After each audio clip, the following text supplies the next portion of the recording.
What up, y'all? I'm back with another review, and I'm here to review this new album from Thundercat entitled Drunk. And I already know what y'all are thinking. Is he really wearing a neck rest? Yes, y'all. And is he really wearing those trash ass Miami Dolphins? Yes, y'all. I really am. Now, let's go ahead and get right into this album review. Y'all know who Thundercat is. Well, most people watching this video, I assume knows who Thundercat is. And if he's not really the type of artist and you just click on this because you're interested in a new artist, you still might know who Thundercat is if you listen to Pimp a Butterfly, because he was instrumental in making that project. He will help produce Complexion, one of my favorite tracks on that album, Hood Politics, and Wesley's Theory. He also produced one song, I want to say it was Brand Name, the second track on Good AM, Mac Miller's album.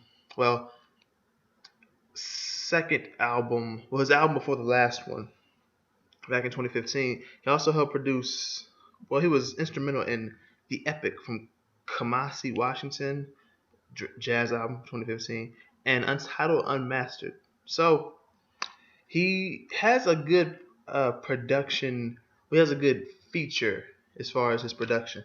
He has good references, projects that I really like. So well, going into this, I was thinking I better like this, and I do. I really like this project actually. 23 tracks long, but only 51 minutes. That's how these instrumental slash some some vocals in some of these projects for projects like this, and some songs on here. That's how these projects tend to go. A lot of tracks, but it's not like it's 2 hours long. It's only 51 minutes. So let's go ahead and get right into this. Track number one is just the intro. It's nothing. But track number two, Cabin Stupido, is ridiculously obnoxious, especially that hook or slash chorus and some drummy ass jazz. I'll tell you what. Well, busy, just like track number three. Busy jazz makes me want to do this with my fingers. I was just doing this with my fingers the whole time. I was like, that's all I was doing. Track number, that's one of my favorite tracks on there. Track number four is also one of my favorite tracks on here. Is Bust in the Streets. I believe this is a single to promote this project. It's really referencing the millennial age a lot. Like what I took away from this song the most is where would we be if we couldn't tweet our thoughts? So I was like, okay. Track number five, a fan's mail, Tron song Sweet 2. It's wave jazz really, and it's one of my favorite tracks on here as well. Track number six, Lava Lamp, is smooth, soulful, atmospheric vocals and instrumental. Track number seven, Soul. Track number seven is Jethro, and Soul is what I have to say about this track. Soul. Track number eight, Day and Night. It's short. It's like 37 seconds, I believe.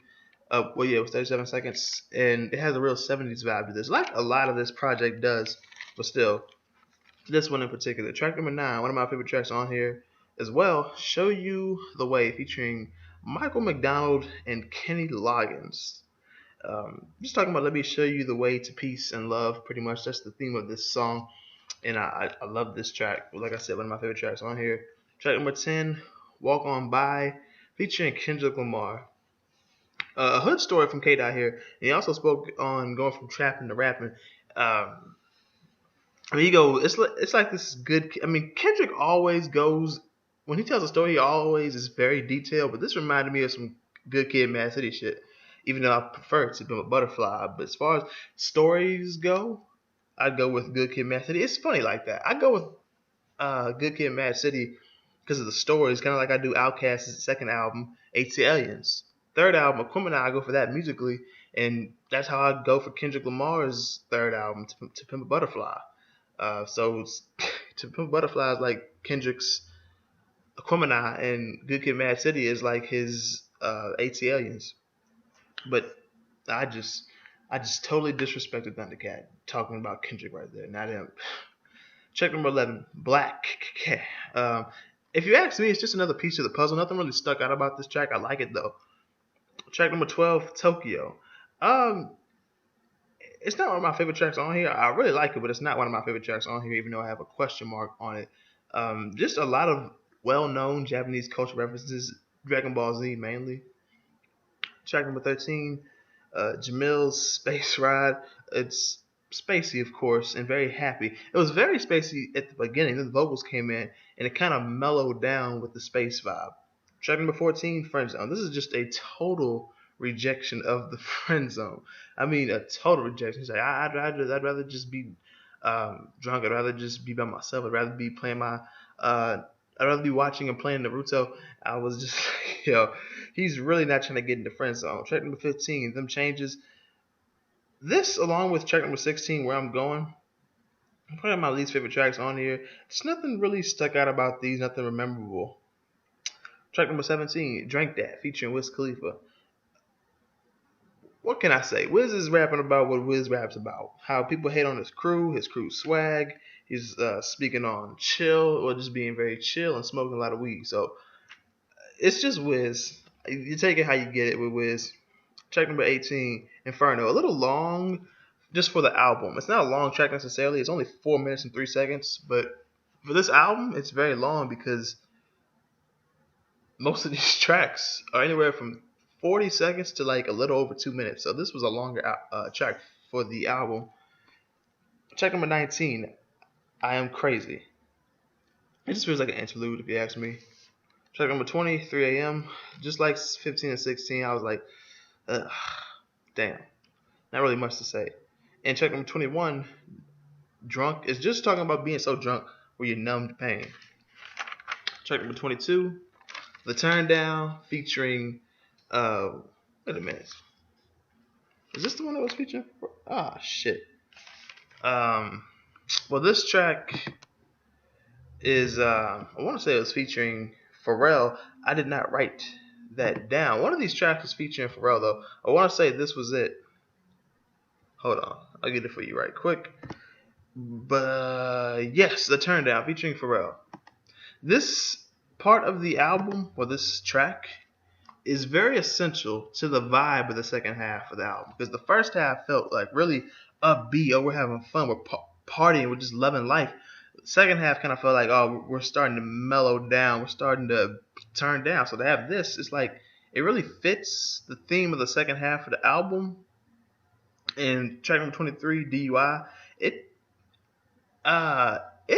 fits well as well. It fits well as well because not only does 22 let you know how the second half of this album feels, it's like kind of the turn down. It's less memorable. It's less up tempo.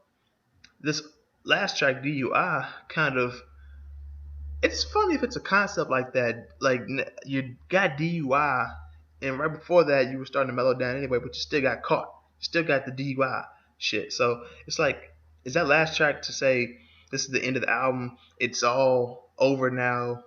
Not necessarily got caught, you're in trouble, but it's over now. Is that what this is? Because if it is, that's dope. Overall, I gave it a 7.5 out of 10 because I really enjoyed the first half so much. And the second half, just the way it ended, I would have gave this a 7, strictly a 7. Actually, no, I'd give it a 7 to a 7.5. I would have gave this a 7, maybe a 6.5 to a 7, if the last two songs weren't so, if they weren't so thought-provoking. The way that these tracks were, how they fit the second half of the album so well, and especially the last track kind of wrapping up the album perfectly. So it's dope if it was like that. Like I said, if those last two tracks weren't like that, I would have given it a 6.5 to a 7, maybe just a strict 7. But because it's not, I'm giving it a 7 to a 7.5 out of 10.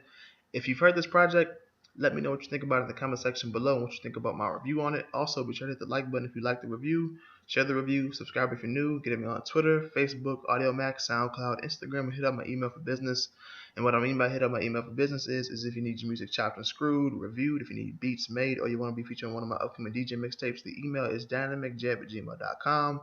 Thank you for watching, and I will see y'all next time. And of course, I recommend this project, so I will leave the link to it in the description below. And I have one more review coming for y'all, so stay tuned, and I'll see you then.